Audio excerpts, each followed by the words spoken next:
Everyone, today's video is going to be me discussing with you some tips for budgeting your money and just keeping your finances in order.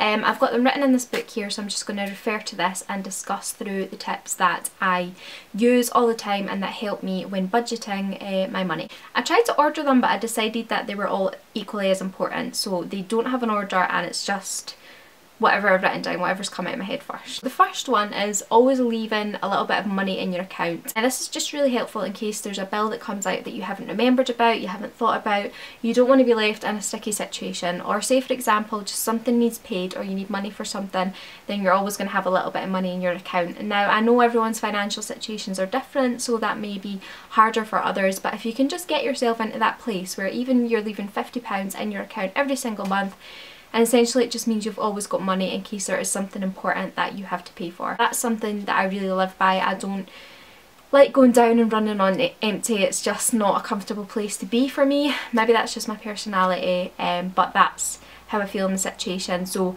at least £50, you know, if you can leave a bit more in your account, then that's great, because there might always be a situation where you're going to need some serious cash. Say for example something goes wrong with your car, so it's nice just to have a little bit in there in case you need it. Now the second tip is using online banking and just checking every couple of days where your accounts sit and just knowing what you have in your account. Online banking is just such a relief for me. It's just a saviour, honestly. I check it all the time, make sure there's nothing coming out dodgy that's maybe not supposed to be coming out of my account. It's just a great thing to have, so I would highly recommend signing up to that if you haven't already. It's a lot better than receiving, you know, a paper statement every month or having to take out those little things at the cash machines. Are just a pain. So definitely sign up to online banking. You can see every single thing that's come out of your account. Okay, so one of my mottos that I essentially live by is if I'm in a shop, I will say to myself, do I need this? Do I need this item that I'm about to purchase?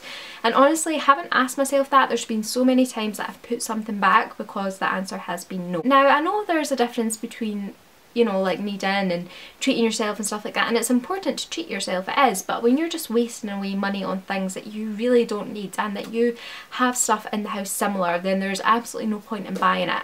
I'm really bad for buying lots of books, although I never get round to reading any of them, so they're just building up because I just keep buying them because there's something to me that I really like about buying a book. But I've had to say to myself recently, just stop, like you don't need that.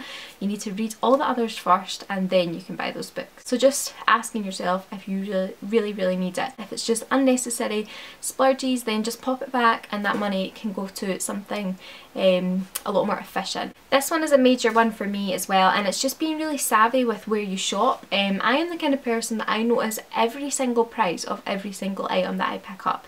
Now some people might think that is a bit too far, but that's just how I work. I look at the price on every single item that I buy and I don't buy something that I think is overpriced. Personally, I just like value for money, and that's just the way I work. So I have like certain things that I buy in different places. I buy my face wipes from Home Bargains because you get the simple ones in like a 2-pack there and it's a lot cheaper. So I buy them there. I think of other examples. I really like Aldi, so I'll go there for a lot of things. They have really cheap salad stuff. They have water as well, it's really cheap. You get 12 for £1.99, so it's a bargain because I do like to have my bottled water. So I'll go there, but then there might be an instance where I need something like a toiletry product, which I could only get in Morrison's, but I want my food stuff from Aldi, and then I want my face wipes from Home Bargains. So it does involve a little bit of a trek, but if you've got a day off and you can just go a little walk, then essentially it's a good thing as well because you're getting out for free. So some people would see that as a real inconvenience and they'd be like, oh my god, just buy it all in the same shop.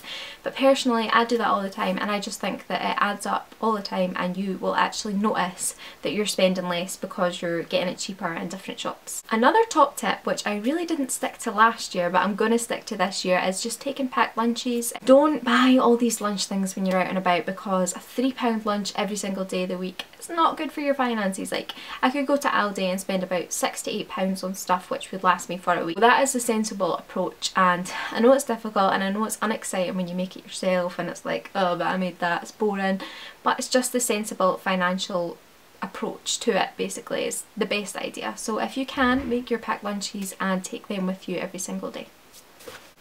Okay, another one for me is I think it's really good to have like a savings account separate from your current account with the same bank though, and you can basically set up your online banking and easily transfer between the two accounts. Now I think that's a really good thing, because when my pay comes in, what I'll do is I'll say, okay, I'm maybe going to put £300 or £400 into my savings right away, and that just goes in and I don't even think about the fact that it's there, and I will only touch that money once I'm right down low on my current account money. So it's a great way to put money aside and not actually think like it's your money and then you're going to be saving. I don't know if that makes any sense, but that is one of my favourite tips, is putting your money straight in a savings account and not touching it unless it's a necessity. Another thing I started to do, because I was just not sure where my money was going and I really wanted to find out and write it all down. So I was writing down my spends basically, and I was analysing what I was finding. So there's a couple of different ways that I tried to do this, and I found that the best approach was to write every single item down that you've bought, not under any headings or anything like that, and have a highlight colour for like different things. So for like food, for outings, for clothing, maybe clothing and makeup came together, for like birthdays and stuff like that you're buying other people. So have these highlight colours for different things, and then you're able to look at it and go, wow, like I'm spending a lot of money on food, which was essentially what I was doing. So you can really analyse it and see where your money is going, so that's a good tip as well. Okay, so like myself last year, I spent a lot of money on food, and I also spent a lot of money on Starbucks. So my tip is, do not waste your money on Starbucks.